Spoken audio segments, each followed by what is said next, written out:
Sanglaba sahi ani parisit tha kunma thoi ni throji khoi lan thengna kuki di mai tai gi lan sida mi kai hanare sinare mathong badam khangte angang nupi angang mathong badam khangte lan sida siana myam yawre police officer phau me am yawre Micham Miyamgi Pungsi Lamthum Ngakpa Ngamdraba Sakar Sina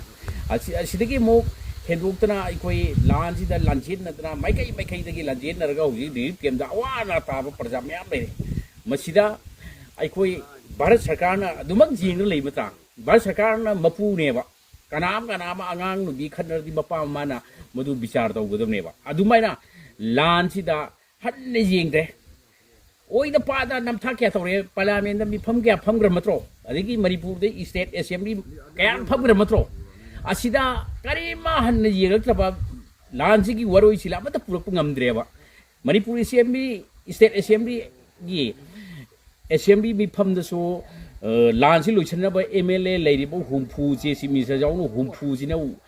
lan si luichana ba waroi chin purak na ba amata wari utlip ngam tiam na so adik mu aikoi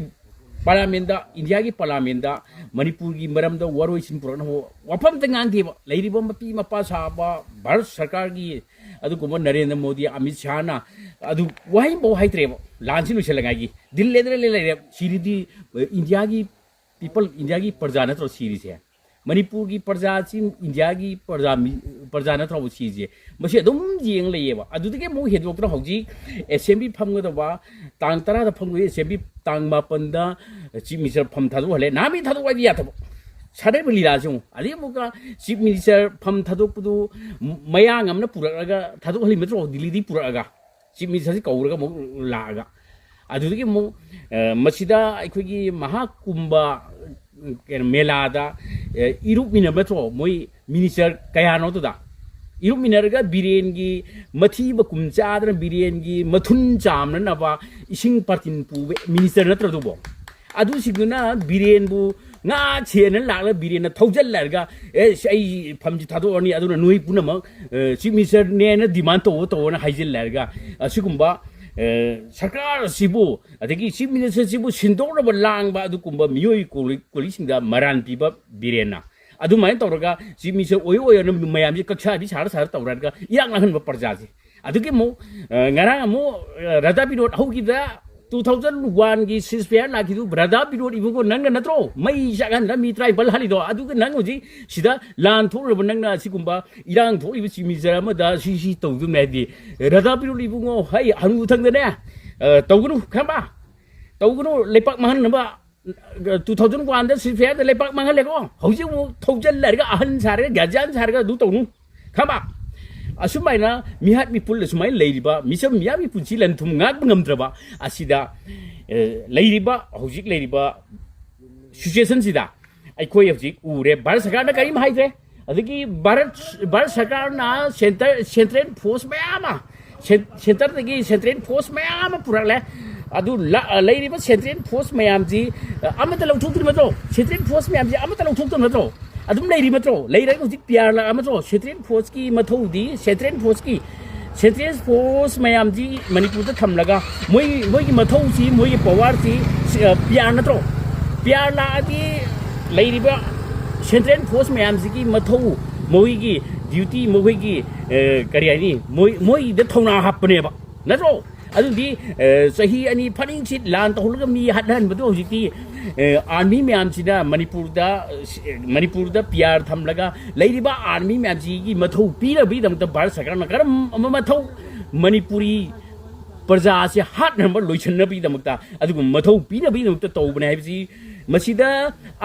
apang ba saraga MLA punamak chimi sa jauna punamak MLA humpu magna apang ba saraga leinu praja myam ha laga hoji प्रजा ma'am की दायित्व न तो नोई ने MLA ने minister ने अदु सी मिनिस्टर ने हाजी प्रजा म्याम न पीबा मैंडेट अदु को राइट तुना थौना तुना नोई सरकार नोई अदु मैना जीप कार तो न सिपाही गा थन लेरी मत्रो हा अदुना मरम मदुना प्रजा म्याम बु अदु को प्रजा म्याम की पुंसी लंथुम ngakpa ngamdraba नोई को अमोना बोलेब की खलकनो बा नोई जी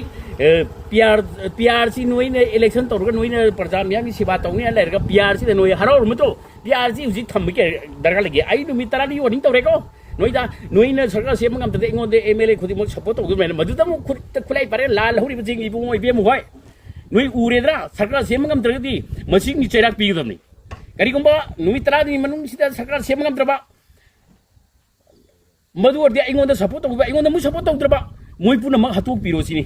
MLA hu pu mak puna hat ka dum ni ka gre side bai ti kari ai bai ti BJP ai bai ti puna ma hatu piro sini kun ngak pada adu si ure na ri ai rop ta hu ngasi si February ki tang kun ngasi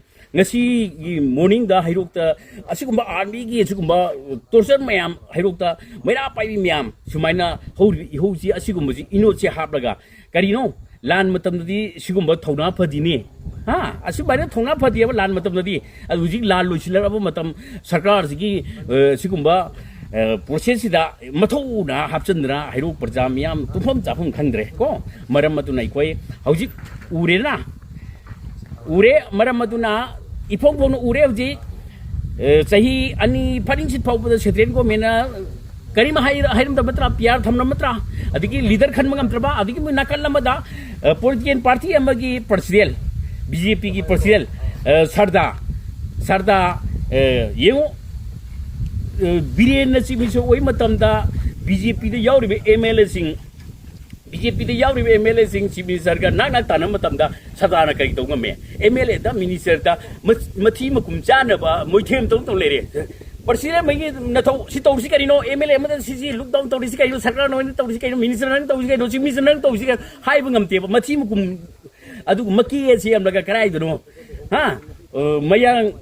leader sing lak pada madu ki seba tau rangai ki maki si am na re natro adu kumba asi kumba presiden sigi politician party si Manipur diki pumu muthak ni numitara ni mam da government sem ngamdraba adiki noi BJP ki office ta family ba office biara sing noi हाइरिबा MLA minister Singh वा HYBE ngamdraba party ki whip jari ngamdraba amuhana adukumba asi maira paibi maiben sing kaidori central ekoi mamang da su ure central national politician party singi satul ure ko marmaduna hauji national politician party ki office kudima